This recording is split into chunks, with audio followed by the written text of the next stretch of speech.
What are my design credos? If you are going to be redesigning your healthcare service that you offer to patients and to families and to your consumers, your customers, you need to sort of keep 3 or 4 things in mind. One is nothing about us without us, which is a very old phrase now. It's about 40, 50, maybe 50 years old. And it grew up in the labor movement, and it grew up related to disability care and disability rights. But healthcare, we have adopted it in healthcare in the United States to mean don't change anything unless you consult us. I think good design, it's you need to pretty much design with the user from day one. You can't assume that you know what the user wants. You are not your user, so how can you bring in the person you're developing this for early on and find ways to make it more iterative? Work with the patient, work with the healthcare professional, see how are you going to fit that solution in the healthcare in an easier way. In about 3 months, usually people delete their apps. That's in every single thing. And if you look at the research in healthcare, it's the same as well. So after 3 months of use, they will delete the application, which is sad because the average cost of creating one mobile application is about $500,000. And to see people, over 90% of them are deleting it or not using it the right way, that's a big issue.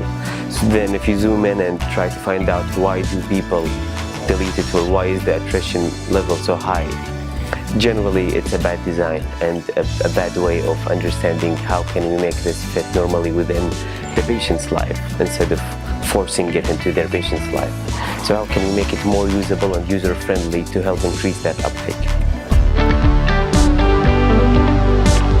My real motivation at this point is to turn these patient experiences, especially for pediatric patient populations, into a positive as much as possible, or really just reflect the fact that children have different needs, and that's the fact that they want to still learn and explore in a health environment. That doesn't mean that has to stop.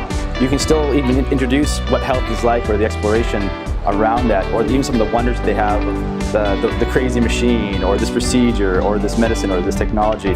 All of these things are things that we could actually turn into a learning experience or an explorative experience for children.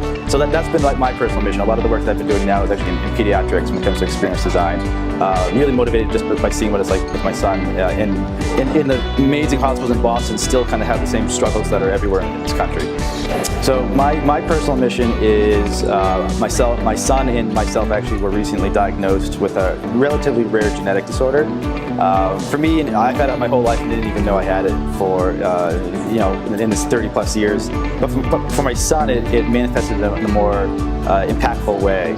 So I have now, not only as a consultant, observed and been a researcher when it comes to patient experiences, but in my own experiences now, seeing my son at 5 years old be at the doctors and go through so many procedures, over 150 visits to hospitals at this point in 5 years. So I'm very keenly aware that every single day that I have to bring him into an institution or a clinic or a hospital is a fun day I'm taking out of his life potentially, and I don't want that. I don't want those days to be a negative day to him. I want those to just be another day, a small blip on the radar of his life, and to actually remove what is now perceived as a negative. And so that's my real motivation at this point. The thing that really attracted me to healthcare was that the problems are really complicated, and I felt like it really built on my engineering education about really dealing with complex systems and system design. So, and obviously as a personal user of healthcare and just my frustrations about dealing with that on a personal and a familiar level, it was like I really wanted to do work that matters and help take on those really challenging problems that really do need system level help. What I'm hoping to create with the center is really solving those really complicated issues. Like I see a lot of people, we do a lot of work with companies and they're all very much doing their own like member engagement or patient experience, but we all know as a person we're moving across the health system all the time, and so how can we really make something that really transforms how healthcare is addressed and delivered in the United States today? There's so much room for improvement, we all know it, and I'm really hoping as we continue this work in the center and really start pulling people together that we'll be able to make really transformative change.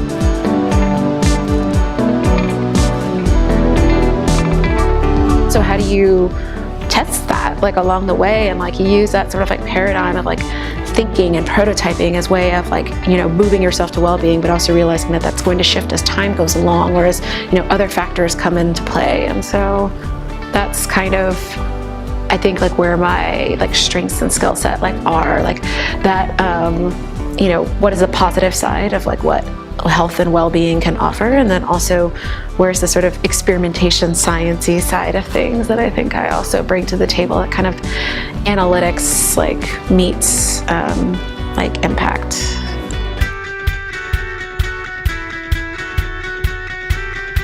It's not so much about where can designers plug in to improve other people's experiences. I'd actually rather be asking, what can we be doing to empower other people to become designers, to become co-designers of their own experience? And so a lot of people know that's one of my personal passions, and I would love it if in the future, in a way, we kind of put ourselves out of business, although we never will, mainly because I would love to empower people, whether it's patients or doctors or others in the health ecosystem, to actually have the tools and the language to start to solve some of these problems for themselves. And so that becomes a challenge in both teaching folks how to engage in creative activities and how to effect change in their various systems and ecosystems, but also in changing the role of a designer from being an expert who comes in and just studies and just tries to look at people as test subjects, and instead comes in and facilitates. And we've heard a lot of that in our themes today about design as facilitation rather than just problem solving.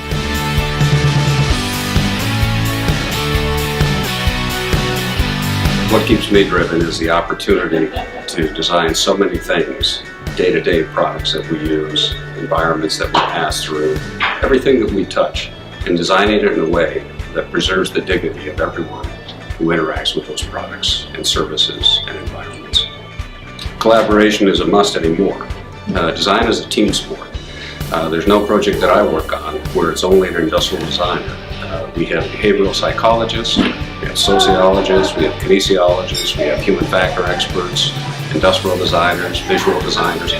All of those people are essential in developing a comprehensive solution that addresses the entire user experience, each and every touch point.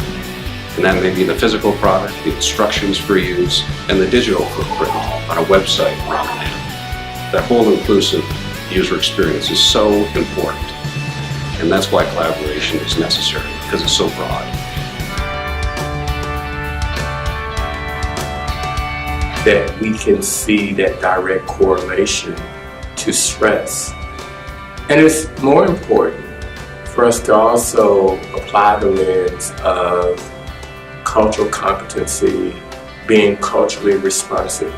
We have well established the fact that in healthcare, competency is important, and we don't escape that demand in behavior health. And so I believe that there is a culture shift going on, or at least I'm trying to help drive a culture shift around emotional and mental health.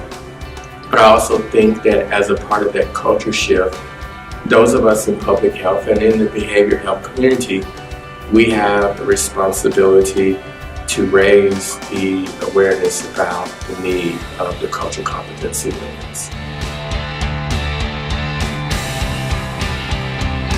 So I'm a little bit of a renegade at this convening because I believe in and use technology, but I don't know that it is solely the answer. Because at the end of the day, people have to move their own honest-to-God bodies, they have to eat honest-to-God food, and I think that if technology helps us do those behaviors, great.